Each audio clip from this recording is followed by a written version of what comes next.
Hey y'all, this is Hill and Honey, and we're back with another video.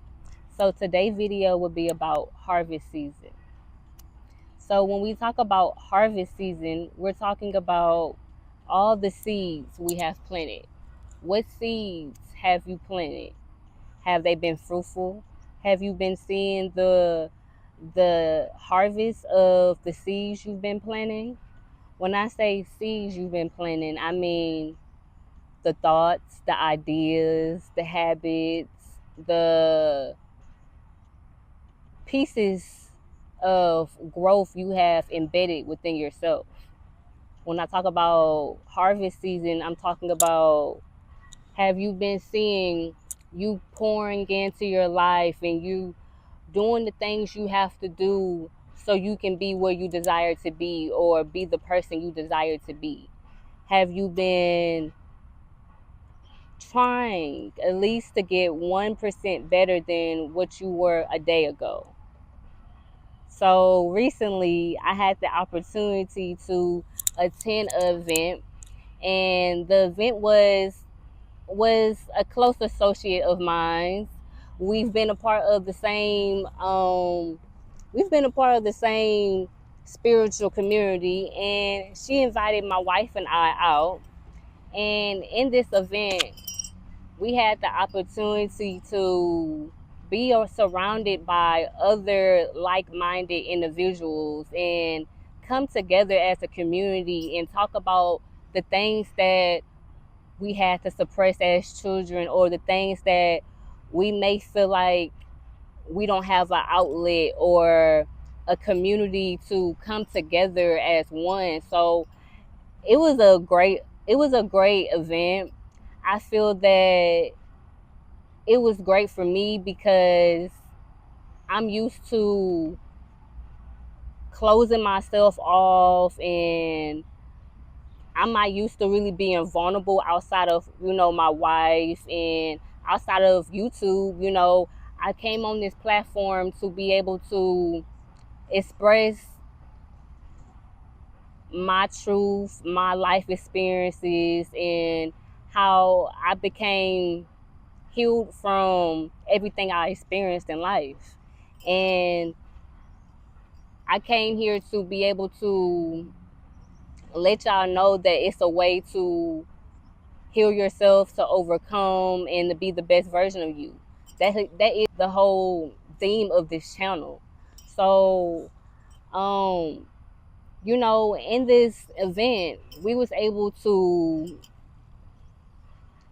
be able to hear other people's experiences and things they went through, and any generational curses that they family been through. And I feel that it's important for us to be able to come together and express ourselves, because we're so used to suppressing things. We're so used to just acting like it didn't happen. So I'm grateful that I had the opportunity to be able to come into the room with these people that I don't know from anywhere outside of, my close associates. So I feel that a lot of people desire community, or they desire to have an outlet, and they desire to be able to express themselves and their truth and what they've been through.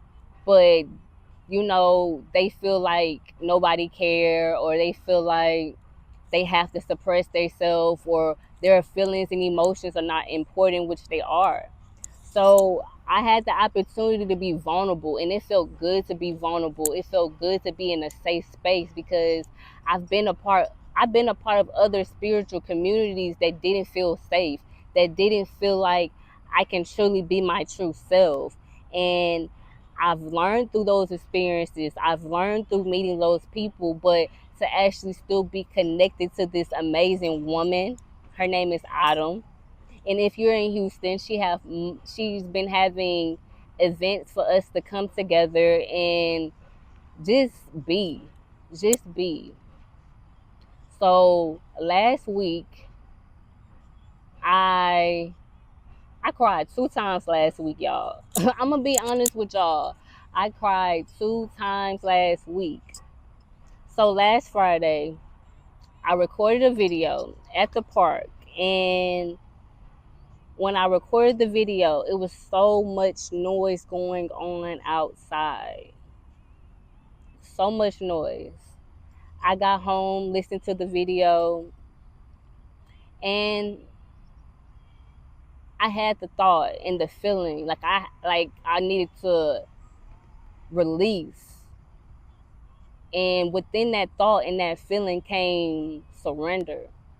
I needed to surrender to myself. I needed to surrender to what I have been trying to control, which is everything. I've been trying to control everything. And I had to realize and sit with myself and say, you gotta lose your grip. You gotta lose your grip. And when I stopped holding on so tight to trying to be perfect, to wanting everything to be perfect, to not, you can only control what you can control. And I had to realize that in that moment that I can only control what I can control, and everything else is out my hands. And in that moment, I cried. I cried to myself.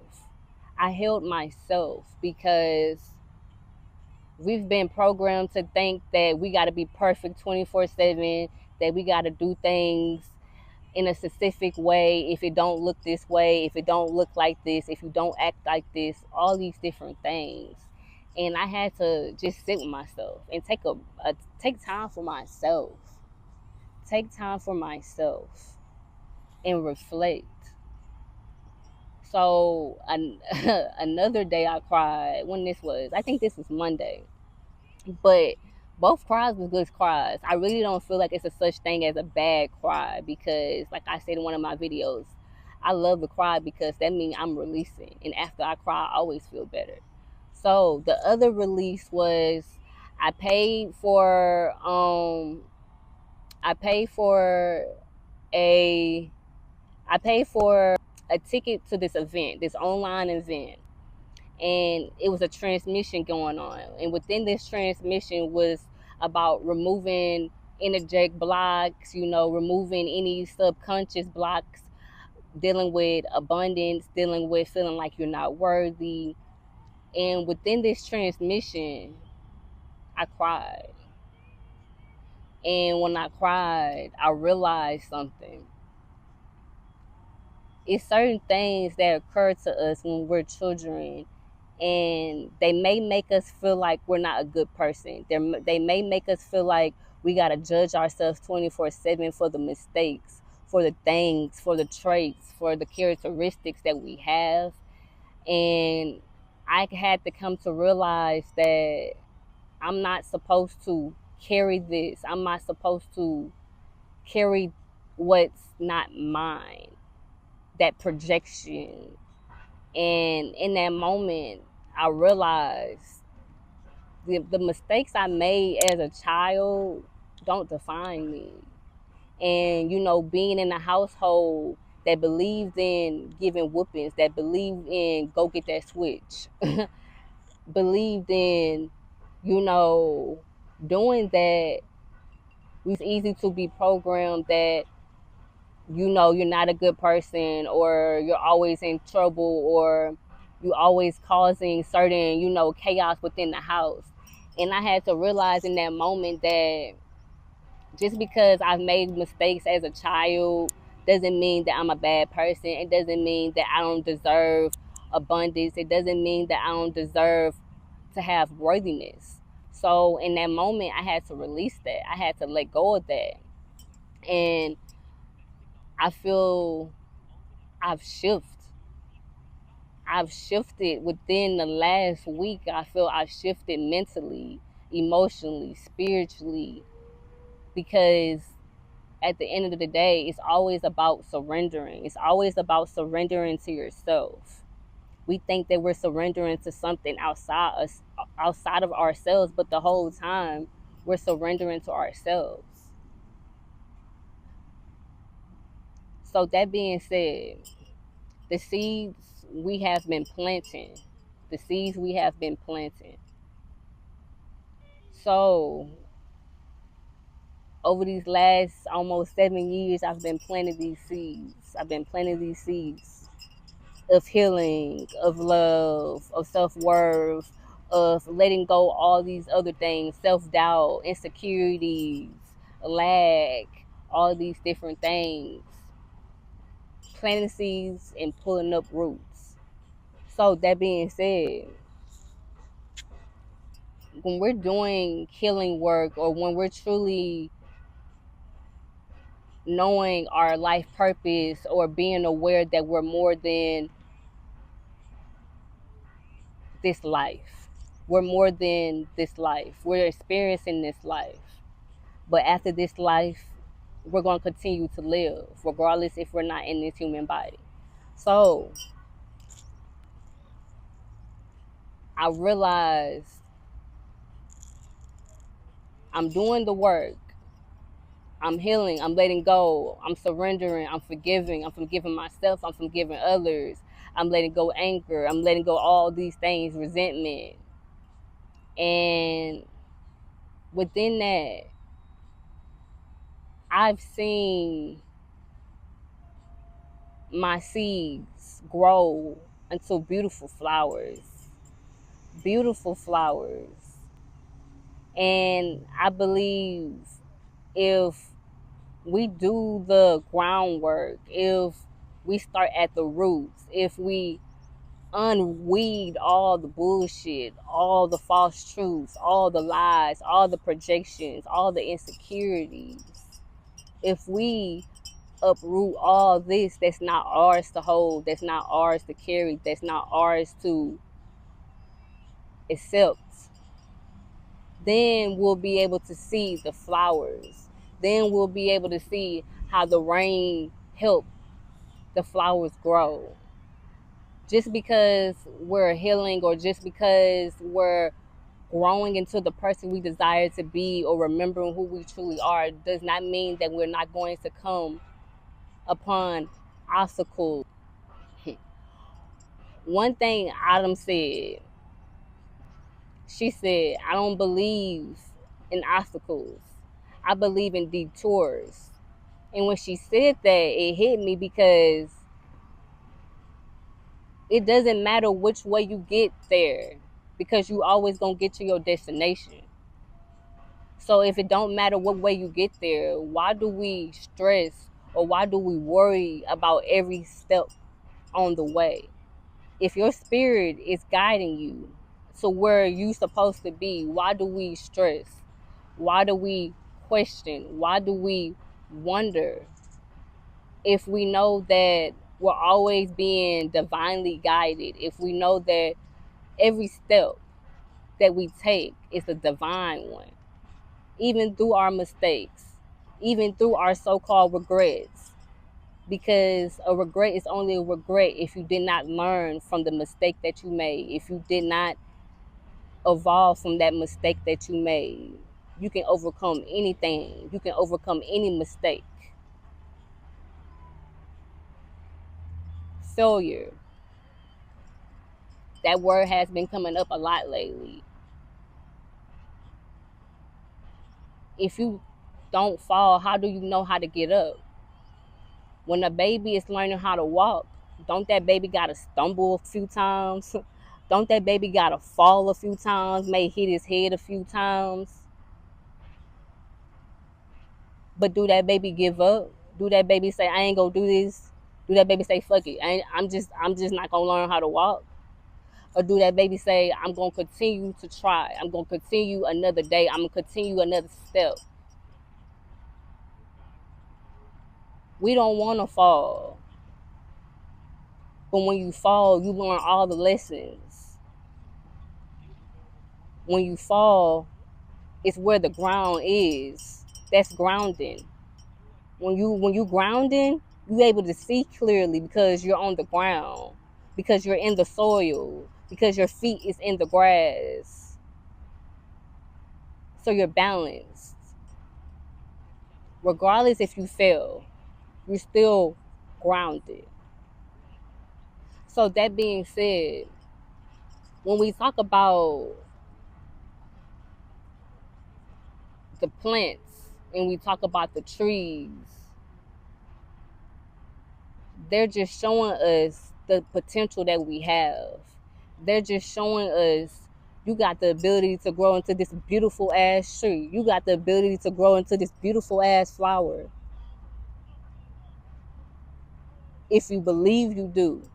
You have that ability to grow into it and be that. You are one with this. I'm just a reflection of you. When you see that tree, when you see that flower, I'm just a reflection of you.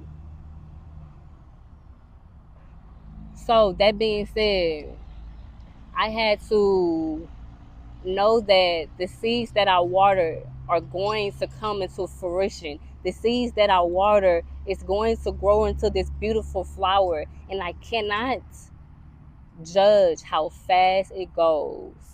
I cannot predict on how fast it's going to take. I cannot rush the journey because my whole life has been a journey. I talk about how I just started my spiritual journey or healing journey 6 years ago, but my whole life has been the journey. Every piece of my life has been the journey. Every piece. So, that being said, I had to go within the mud and dig up all the roots so I can plant the seeds I desire to plant. The seeds of love, the seeds of prosperity, the seeds of good health, the seeds of abundance, the seeds of healing, the seeds of pureness, the seeds of all these beautiful, amazing things. And I'm grateful. I'm grateful that I have the ability to plant my seeds in my garden and water my seeds. And I'm at a point in my life where I can't wonder about somebody else's garden. I can't tend to somebody else's garden. I can only tend to my garden. I may be able to give you some seeds to help you water your garden, but if that's not the type of seed that you desire or the type of seed that you want, how can I give you my seed? So, that being said, I had to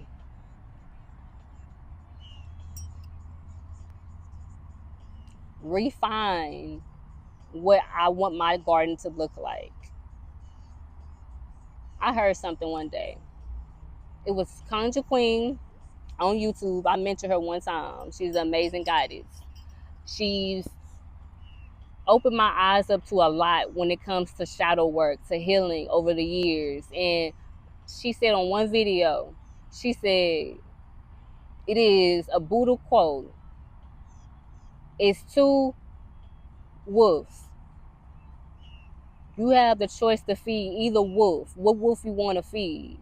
You can feed this wolf that's negative, that's always complaining, that keep thinking about the past, that keep dwelling on the past, that's walking around in the victimship. Or you can feed this wolf that want to grow, that want to heal, that want to be something, that want to be beautiful, because you already that. It's a choice though. It's a choice to say, am I going to take what I've been thinking? Am I going to take what I've been told? I'm only going to take what I want to plant in my garden. So when she said that, I said, "Damn, you telling me I got a choice? I have a choice to choose. I have a choice to choose what wolf I want to feed, what wolf I want to entertain. What? I don't have to entertain this wolf that's draining me, that's no longer serving me, that's not pouring into me, that's not doing nothing for me. What? I don't have to entertain this wolf. I got a choice. This is my mind. This is my life. This is my reality. What? I got a choice. Yeah. You have a choice. You have a choice. It's up to you though. It's up to you to plant the seeds, to water your garden, and let that sun shine, baby. Let that sun shine. So I just want to tell y'all that your life is a product of the seeds you've been planting. So if you do not like what you've been receiving within your garden, you have the ability to take them weeds out and plant new seeds, and be patient with yourself and have grace with yourself. When you're planting a seed, you don't check on the seed every day to check if the flower is growing, if the plant is growing. You plant the seed, and that seed is in darkness. And we talk about darkness. We talk about that's everything, dealing with everything you don't want to talk about, everything you don't want to face, everything that you don't want to accept in the knowledge and let go of and heal. All these things in that dark, that seed is. But once you go in that dark, that's where that seed starts to grow. We can't be scared of the darkness, where the darkness is where babies are born. The darkness is where seeds are being grown. So give yourself grace. Give yourself time. Don't rush your process. Don't rush your journey. I thank y'all. I love y'all. Until next time, Healing Honey.